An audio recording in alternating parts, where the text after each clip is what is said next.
big voter list manipulation in Bengal claimed by the West Bengal Chief Minister Mamata Banerjee. The Chief Minister has accused BJP of manipulating the electoral rolls ahead of the 2026 Assembly elections. The Congress has hit out at the Election Commission. BJP has hit back at Mamata.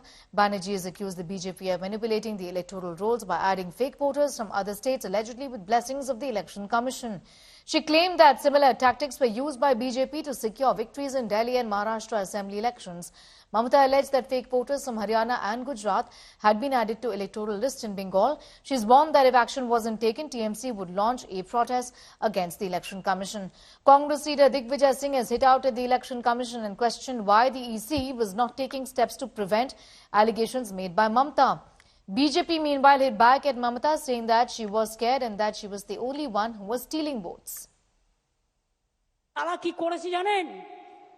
Data অপারেটরদের কাছে কাছে গিয়ে কিছু এআরওকে সাথে নিয়ে যদিও election কমিশনের আন্ডারে থাকে ভোটার লিস্ট তোলা, এদের অনলাইনের কারসাজিটা আপনাদের আমি দেখাচ্ছি।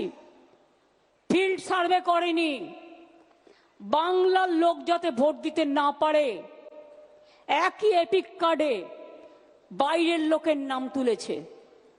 তার মানে বাংলার লোকটা যখন ভোট দিতে যাবে তার ভোটটা বাইরে থেকে এসে সে দিয়ে দেবে।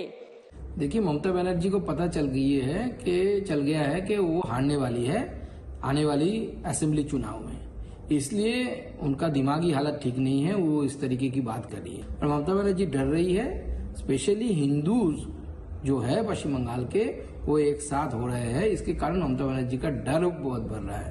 और पश्चिम बंगाल की हिंदुओं के सामने आगे आने वाला चुनाव करो या मरो की स्थिति है। अगर ममता बनर्जी की सरकार को हिंदू हटा नहीं पाए तो आगे आने वाले समय में बांग्लादेशी हिंदुओं के साथ जो घटना घट रही है, हम टीवी में न्यूज में देख रहे हैं, उसी तरीके की घटनाएं बंगाल में हिंदुओं के साथ होगी। ममता बनर्जी विस्थापित हिंदुओं का खिलाफ, पश्चिम बंगाल में रहने वाले हिंदी भाषा भाषी का खिलाफ, पश्चिम बंगाल में रहने वाले जो दूसरा भाषा से बात करते हैं, जो तेलुगु तमिल बोलते हैं, उसका खिलाफ एक युद्ध छेड़ दिया। इन लोगों को हराओ, इन लोगों का नाम वोटर लिस्ट से हटाओ। पश्चिम बंगाल में अगर किसी का नाम भी एनरोल्ड होना चाहिए तो किसका होना चाहिए? बांग्लादेशी जो घुसपैठिया है, जो मुस्लिम है, उसका नाम। तो ये सारे अफवाह इसलिए ममता जी फैला रहे, इसका कारण है उसका जितना सारे कार्यकर्ता है, so called, they are not political activist.